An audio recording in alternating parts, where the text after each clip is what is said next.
Hi everyone, so this is episode 4 of my Carnivore Evolution, where I'm sharing my journey through the carnivore diet, through the various stages with 3 autoimmune disorders, a genetic disorder, the menopause, and this one is about the effect that catching COVID twice had on me, particularly on autoimmune and my body reaction. When things started to become obvious that is this the virus was more than what you know everybody was thinking was a minor thing. So when Italy really started suffering badly from that, and people realized, hold on a minute, this is not a minor thing. I caught the virus in the early days where um, the only time you would get tested with a PCR test was if you went to hospital, because we didn't have enough PCR going around, and that was also the time when if you went to hospital with the virus, 50% of the time you will come out dead. You will end up on a ventilator. That was when the virus is worse. There was no vaccine, there was nothing, it was the beginning. I started getting the symptoms mainly with a cough, and I then got a mild temperature. It wasn't very high, but it was what we call a moderate fever. I started feeling really tired, and the worst thing that happened to me was the chest. So this thing went straight to my chest. I believe there was a Delta variant that went straight down to your lungs. I never had any chest problem, any breathing problems. I don't suffer from asthma, anything like that. But I remember feeling like it was like I had shards in my lungs, shards of glass in my lungs. Every time I breathed in and out, it was like these shards were cutting through my lungs. It was so painful. So I was doing a lot of shallow breathing just because expanding my rib cage was too painful. I remember contacting my doctor, who told me, he said, I think you've got the virus, stay at home, isolate, don't go anywhere, and if it gets any worse, you must call an ambulance. So in those days, I say, lots of people would end up on the ventilator in hospital, and there were a couple of nights where it was so bad, the breathing, the pain, I actually thought that might be it. And I was tempted to call the ambulance, but the only thing that stopped me was the fact that I was so petrified if I went to hospital, I would end up on a ventilator, and that would be the end of it, So on my own, didn't get to see my family anymore, and that would be the end of me. So I thought if I got to die, I'd rather die at home in my bed, quite frankly. It lasted for about a week. I was very weak. I was in bed the whole week, but the main thing was this breathing pain. The best way to describe it is like somebody had I'd inhaled a glass that had shattered in my lungs. Every time I breathed, it was excruciating pain. Chest pain, and then the tight belt around the chest. Very weak, very out of breath. Somebody like myself, and very fit, that was like, say, what the hell is going on? And then as time went on, after about a week, I started feeling a little bit better. I decided to go for walks, to see whether I could, get my energy back, because I felt that lying down in bed was actually weakening me more than anything. Weirdly enough, my appetite was always there, so I never lost the appetite. I didn't lose the sense of taste or smell. I didn't get that. It went straight to my lungs. It was the breathing that was the difficult part, and the weakness. And I was shocked when I first tried to go for a walk. I literally lasted 10 minutes. I had to come back. I was exhausted. I felt like I'd done 2 hours in the gym. And when I came back, my temperature came back. So I had managed the temperature gone down. That's why I felt, it was a good time to try to go for a walk to get some fresh air. This was after a week of being unwell. And just 10 minutes of walk, knocked me back completely, and it took quite a while, even for my chest to get better. It took a long time. It took months, before I was back to capacity, and this heaviness in the chest went. I even had some tests done because of the chest pains. I went to double check there was no damage left from the virus. They found out I had an enlarged aorta at the time, so they were not quite sure whether that had been caused by the virus or whether that it was a body adaptation from somebody who trains regularly and the aorta gets bigger in size. But it was nothing, it wasn't something that they were too concerned about. They referred me to cardiologist to check me. She was happy that, there was nothing to worry about. All my stats were very good. So they just left it at that. And to this day, nothing has come out of that, to be honest with you. But it was by far the worst feeling I had, mainly the chest, this chest pain, the breathing, breathlessness, the weakness. But apart from that, I didn't have any other type of reaction, so I didn't flare up my autoimmune or anything. After that was the beginning of the pandemic. Obviously, the vaccines came out. I wasn't keen because, number one, they were experimental. When you do something, you take something that's been developed in a few months, that should take, years and years of research, put in the body, don't know what the consequences are going to be long term. And I felt, on paper, I am a high risk case because of the hypothyroid. I always get offered flu vaccines every year, never take them. I don't believe in taking vaccine. I believe the body will need to build its own defenses. I never taken the flu vaccine, and ever since coming to the UK in 1991 from Italy, I've only had the flu once, in 30 plus years, and never touched the virus, and never touched the vaccine. And on paper, I am at risk person because of celiac, because of hypothyroidism, Hashimoto, and all that kind of stuff. But I believe because I eat healthily and, I exercise, I keep myself fit, that's what's helping my body. Now, I did check with my endocrinologist at the time, and I was also seeing a rheumatologist at the time to investigate some of the joint pains I was getting.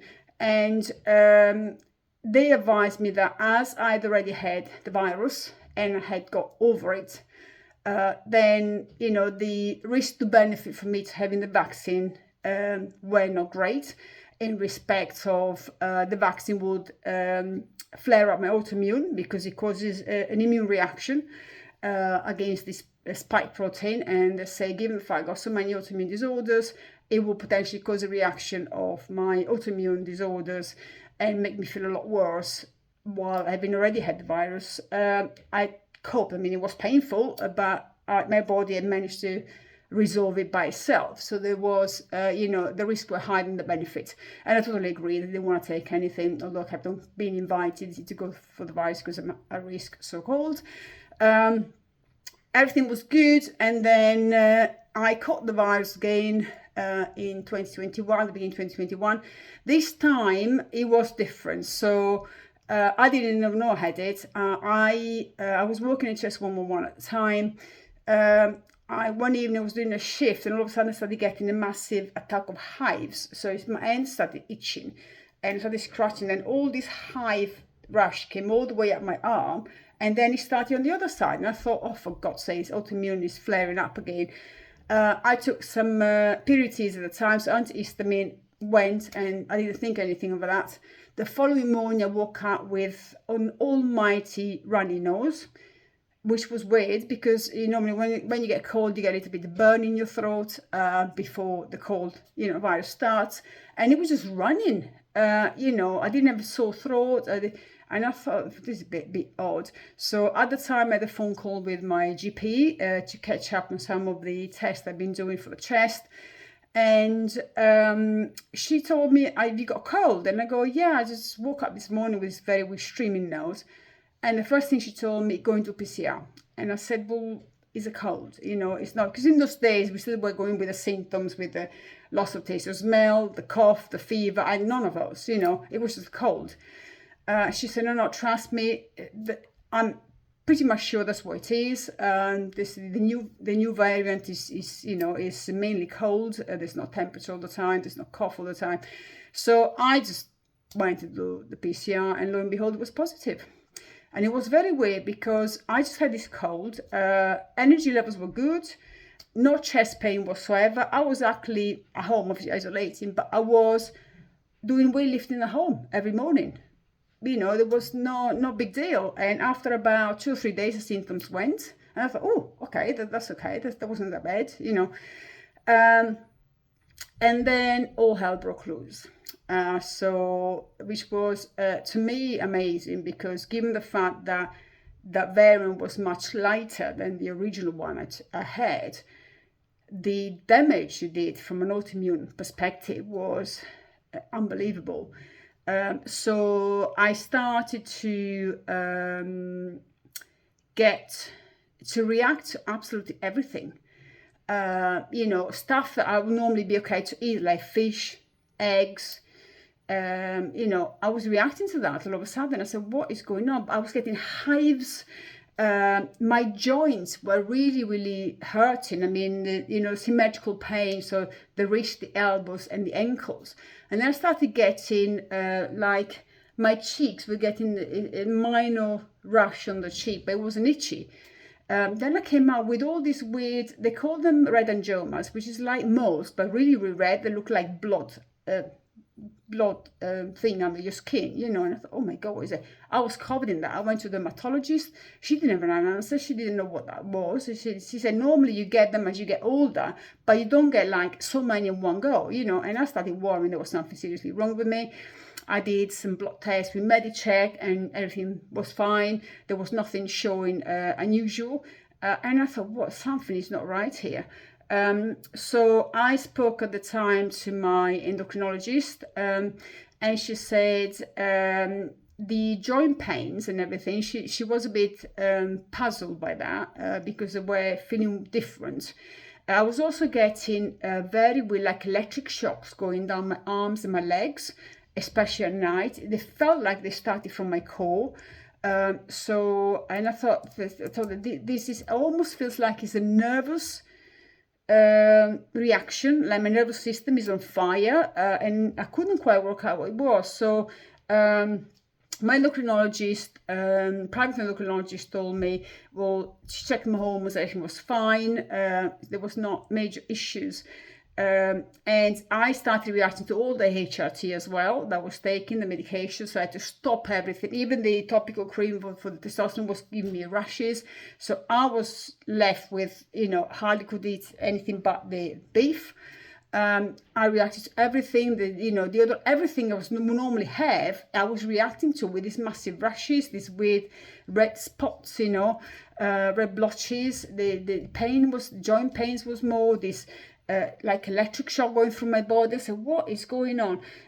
So at the time I had a review with the NHS endocrinologist who has been following me for many years. She's been looking after my parathyroid because my calcium level been all over the place, and that's why I'm going to have to have an operation soon.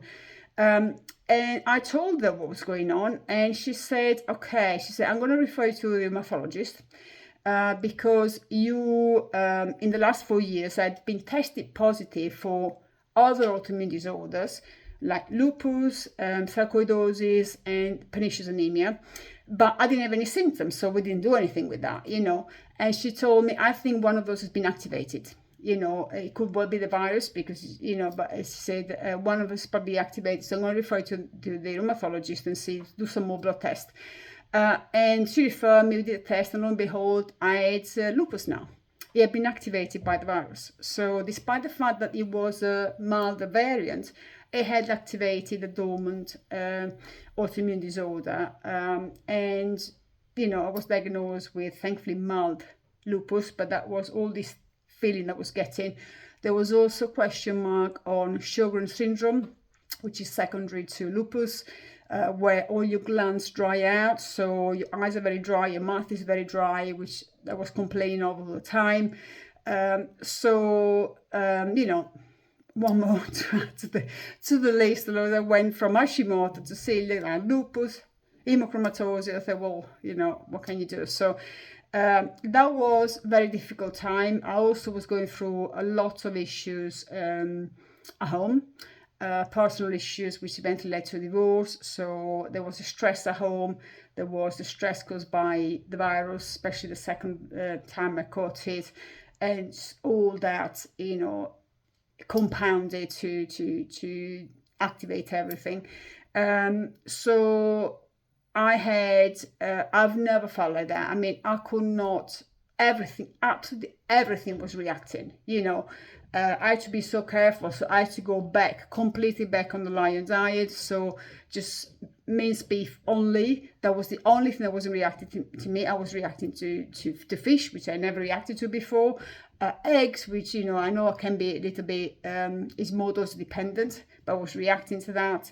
I was reacting to any type of fat.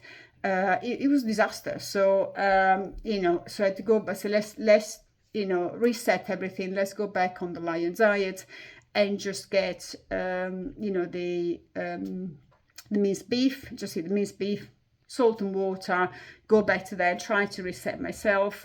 I also lost, which for me was a major thing, motivation to train. I was literally forcing myself to go to the gym. It was just all this feeling that, you know, my body was not my body anymore. I mean, it felt like it was in such a high state of inflammation, and it wasn't responding the way, you know, it used to respond. I was going to the gym, and I couldn't lift the normal weights, you know, so I tried resting, you know, deloading, and going back to the gym, and I still couldn't train properly. And it was really difficult, you know. It was a very difficult period for me at home as well. Things were very tense. I lost a lot of weight. The only good thing that came out of a period was walking, because obviously we had a number of lockdowns during the period. Obviously I couldn't do any personal training because we weren't allowed to do any of that.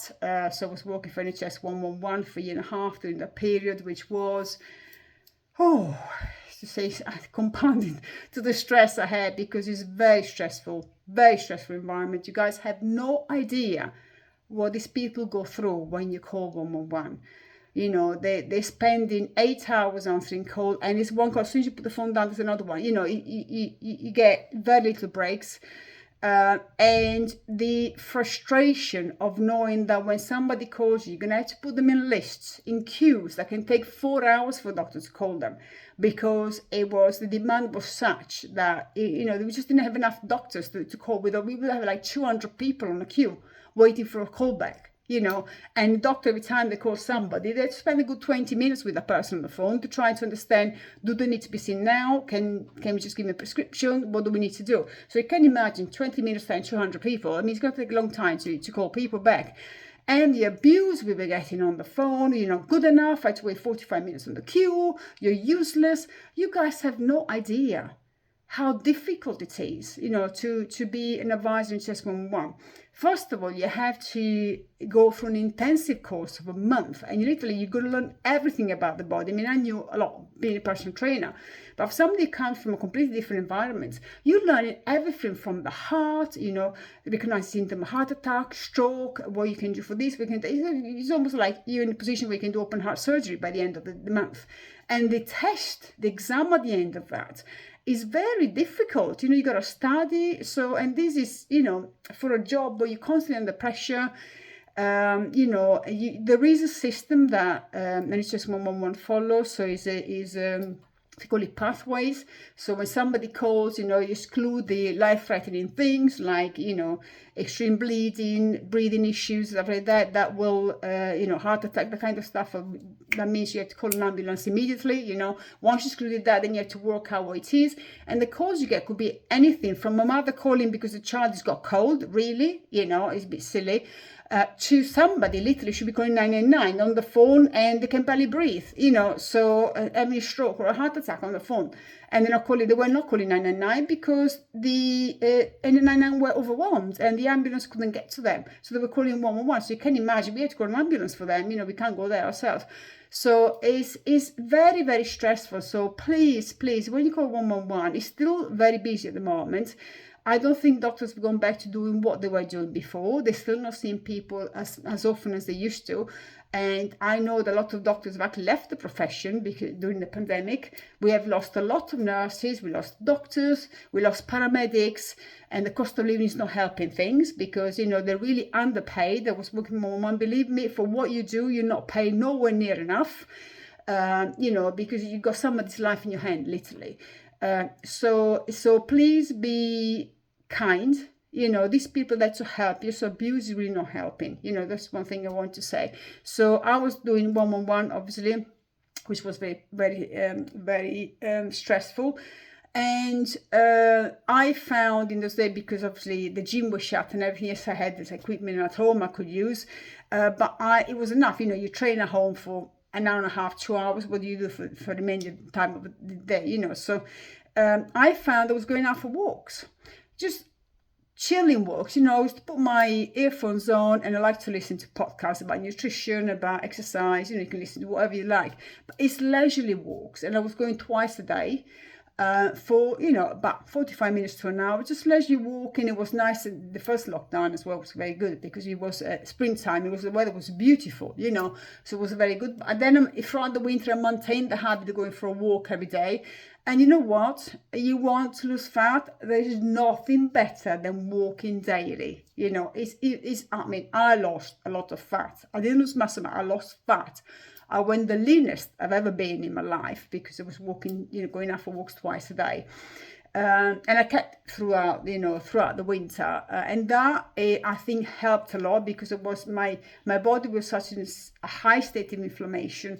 The stress level very, very, very high at home as well. Going for those walks was like my me time. That's why I always say you have to find what relaxes you, what distresses you, how you want to spend your me time. My me time is normally what relaxes me is the walks and the gym. I couldn't go to the gym, so I was training at home. So therefore, the walks took a bigger part of my day. But it worked, it did help. And I think that without having the walks, there have been some times in the period where I would have possibly easily gone into severe depression. I know a lot of people during the lockdown went into depression. It's this lack of socializing, which is a big thing for human beings. We're social beings. We need to socialize. Doesn't necessarily mean socializing and going drinking at the pub, but it's just talking to people, meeting people. We were only allowed to have one family, to be within our circle. And it was very difficult. I didn't see my granddaughter. She was born during lockdown, so I didn't see her until she was 6 months old. Because they were staying with my son's girlfriend at the time, with their parents. So we weren't part of a circle. I didn't get to see in person when she was 6 months old. Very difficult. It was difficult for everyone that period. But for me, the main issue was this massive reaction that I had after the second COVID infection, where it looked like all of my autoimmune disorder flared up at the same time. And I was diagnosed with a new autoimmune disorder, lupus. So I had to go back to basics, relax as much as I could. So the walks helped. Going back to just meat only, especially beef only. That's the one I always go back to whenever something goes wrong, to try to reset my body. And it took a long time. It took at least 6 months before my body settled down, everything, got better. And then I started reintroducing, first of all, the fish. And it was okay. So I took it nice and slow, introduced the fish, and I managed to get that in without getting reaction. Then I introduced eggs. Again, eggs are dose dependent for me, so I had to be careful not to have more than a certain amount, otherwise I will react anyway. I introduced those when I was okay. And eventually I checked my hormones again, because by then I'd been off hormones for a long time because of this massive reaction I was getting, the HRT. And that tanked again. So the thyroid had dropped again drastically. So I had to go back on HRT. We changed it. So obviously I had the estrogen patch, the progesterone in the evening, and the adrenals tablets in the morning. No testosterone. We just started slowly, a little bit at a time. And that seemed to be okay, but it took a long time before I felt I could go back to the gym and train the way I used to. I mean, it was almost like to start from scratch in the gym. I lost so much muscle because I wasn't able to train properly. You know, I had to drop on my weight. I didn't have motivation, so I was doing a lot of walking, which made me very shredded. But I did lose a lot of strength in the gym, so I had to literally start, you know, from the beginning and build it up slowly. My motivation eventually started coming back, and once I went back on the hormones, I felt a little bit more energetic again, because you have to understand when you're postmenopausal and when you're menopausal anyway, if all your hormones are down, then you feel like crap. Yeah, even if you haven't got a thyroid problem like me, if your estrogen, progesterone, testosterone are all down, then I mean, and mine really crushed. You know, when I had after I had the second COVID infection, I had to come off the HRT. They completely crushed. You know, so is really you're like a zombie. Yeah. So although I say I do not like being on HRT, I do not like taking exogenous stuff, because I do believe that there's a reason why the body goes through the menopause, and you know, we should let the body do what it needs to. Unfortunately, because I've got the thyroid issue, which is basically I haven't got thyroid, I've only got 3 millimeters of one thyroid left. I had one thyroid removed over 20 years ago, and I didn't know I had Hashimoto at the moment. Nobody cared about looking into that, despite the fact I was complaining I wasn't feeling right. And basically Hashimoto managed to destroy most of the other thyroids, so I'm left now with a tiny bit of one thyroid gland, which means I'm going to have to be on medication for the rest of my life. And as I mentioned before, I'm taking T3 and T4 combined pill, which is called Novothyrol. I have to get it privately through a private endocrinologist, because NHS will not prescribe T3, and without T3 I can't function. I am not converting T4 very well, unfortunately. Not sure why. Obviously there's a problem with my conversion pathways. It's not working. I've got to say that on Carnivore, you know, I've ever since I went Carnivore, my medication, thyroid medication, has been lowered. So, and I felt well on a lower medication. So I do think there is a part truth in the fact that you might need less T3 when you're not having carbs. Because I've experienced, you know, I've lowered it now. I started 250 micrograms a day. I'm now on 100 micrograms a day. So, you know, I do feel that it does help. Whether you're on low carb diet or you're carnivore, it does help not having quite as many carbs in your diet. But as during the menopause and post-menopause, you know, unfortunately, I'm trying to stay off the hormones as much as I can, but it gets to a point where they start dragging my thyroid down, and then I have to go back on them. So I don't think there will be a time where I'll be able to come off them completely forever, unless I find a way of keeping my thyroid up without, you know, having to boost the estrogen and testosterone and progesterone hormones to keep the thyroid up. It's not ideal, but if you don't have thyroid issues and you're menopausal or postmenopausal, you might find that if you stay active and you eat a carnivore diet, you may not need, you know, HRT. But you have to listen to your body, yeah? Because the end of the day is every all different. If you're feeling exhausted all the time, you lack motivation to do things, maybe if you're a little bit depressed as well, you have no energy, you know, it may be even some joint pains. Perhaps it might be worth looking at your hormones, the level of your hormones, and then maybe try some HRT for a while, see if that's enough. I find that when I do HRT for a few months, and it brings up my hormones enough for me to come off that for a little bit, in my body a rest, despite the thyroid issue. So if you don't have a thyroid problem like I've got, you might be able to do that for a while and then maybe come off completely, or at least for a longer period than I do. But just go by how you feel. You know, at the end of the day, it's about optimizing your body and how you feel. There is no point in me coming off the HRT forever and then my thyroid tanking, And if your thyroid gland tanks, that's actually serious, medical condition.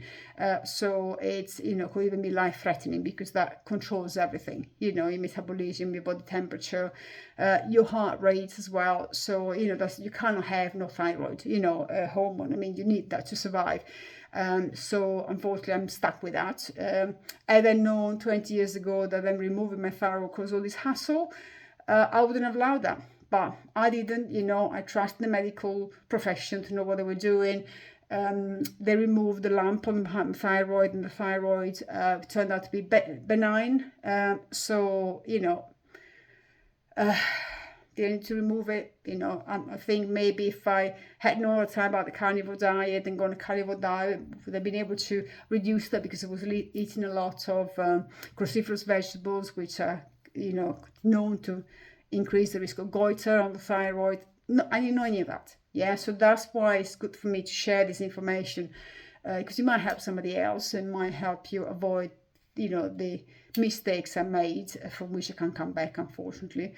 Once I managed to introduce some of the foods, eventually slowly introduce all the food, I went on HRT and I was okay. But it did, the second COVID infection did have a massive impact on my autoimmune disorders. As I say, flared up everything. It's one of the things is, with this virus, you never know. When you suffer from autoimmune disorders, you are more, under HS, you're more at risk, yeah. But I think we can mitigate the risk we're under by eating a healthy diet, eating real food.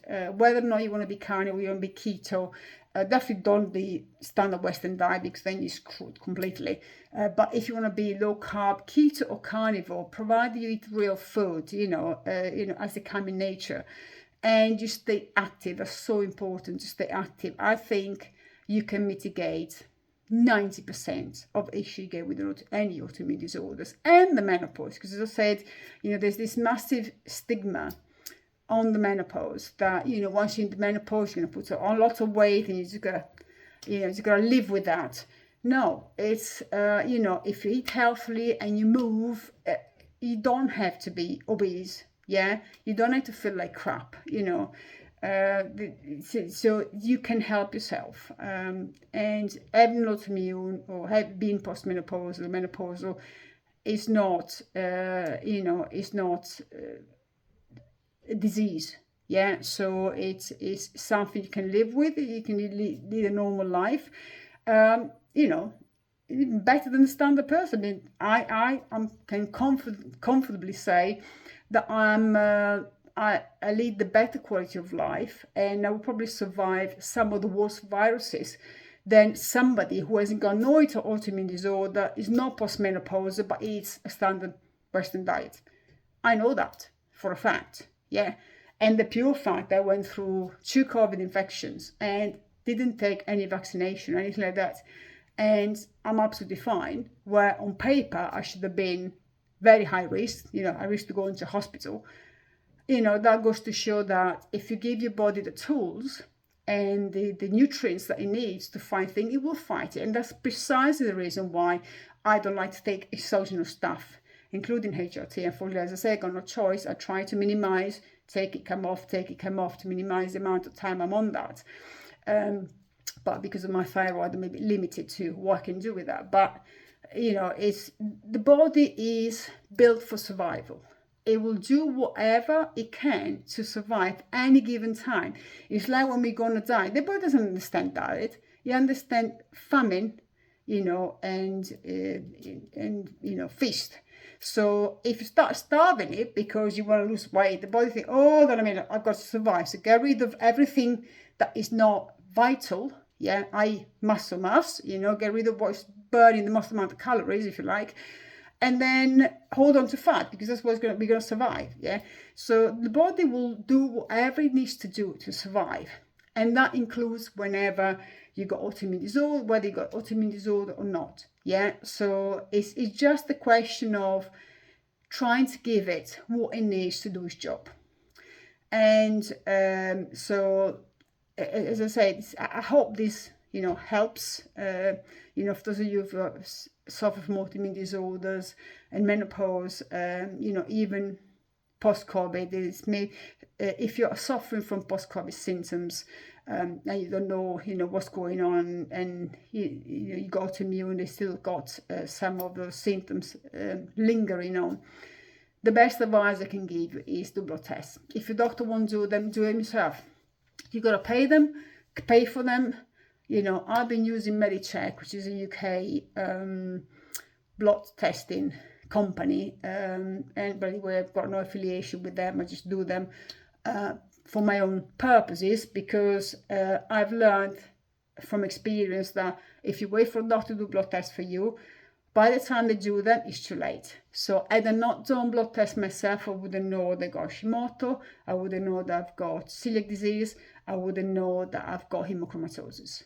Yeah, so because every time I was denied them, but I was told, well, is your thyroid. Yeah, so you've got to listen to your body. You got to do what's right for you, and if it means spending a little bit of money to do blood tests to find out what's going on, yeah, do that. It's better than doing nothing, and then by the time you get to see a doctor and they actually bother doing something, then it's too late, because that's how the whole system is set up. It's not the doctor is greedy, doesn't want to spend money. It's just surgeries are businesses, yeah? There's a bottom line. So every time they order blood test, every time they refer to a specialist, comes off the bottom line of a surgery, the income, versus expenditures and everything. They have to justify everything. So it's so difficult for them to send referrals. They have to justify everything. So it's not that they don't want to do it. It's just they know it's difficult, to justify these kind of things. Because the NHS has got only so much funding and so much money for tests, and unless there is what considered a valid reason to do one, then they don't do it. And it is a reactive form of medicine. So they wait until you got symptom, then they do blood test, and then they give you a pill. And if you go there, it's like, there's something not feeling right, I need to do blood test, I want to check this, and there isn't actually a physical symptom they can see, then they don't bother. Yeah, so it's up to you to do that. Yeah, so we have to take responsibility of our own health, our own bodies. So right, so I hope this helps. If you had a brush off with the virus during the pandemic, and you've had a little bit of problems with your autoimmune, my best advice is go back to basics. That's what I find always work for me, is go back to basics, which means, in my case, beef only, cut out everything else, even fish, cut out everything else, beef, water, salt, and de-stressing. So for me, the walks work wonders, yeah. Just leisurely walks, we're not talking about power walking, just listen to whatever you like to listen to, go out there, get a little bit of sunshine, a bit of vitamin D, and just, try to de-stress, have your me time, yeah, as well as going back to basic on the diet side. Just give your digestive system a break, get rid of all these antibodies you got in your system, your autoimmune flare-ups. So get rid of all the food that is causing you the problem for a while. If a month, 2 months, 3 months, however long it is, say it took me 6 months before I got back to normal, yeah. And it was really tough, because I've never ever felt like that. It was like, especially electric shock going through my body. I mean, it was so weird. It felt like my nervous system was like on edge, like that, Never felt that. Never had that before. Never had it since, touch wood. And now, of course, I've introduced everything. So, but it took time, it took patience. And when you introduce foods, you have to do one at a time. So, if you introduce eggs, just introduce egg for a couple of weeks, see how your body is responding.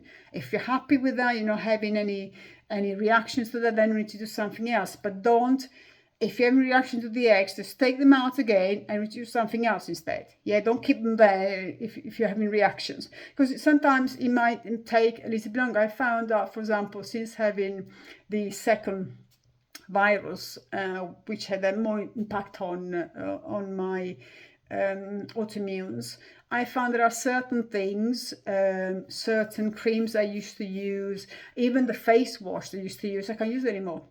I will react to that. So some things I'm left with the reaction. So I just eliminated them. I just use water to wash my face in the morning, so it's, it doesn't fix everything, but if you find that something has changed in your body and therefore you can't go back to the food or to that, whatever, shower gel, whatever you used to use, just change. I mean, it's, you don't be attached to food or to things that you used to having.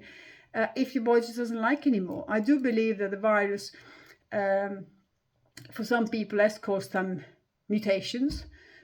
Which can be, I mean, some people have got long COVID, left with symptoms and not going away. So some people have been affected more, and perhaps some of these mutations become permanent.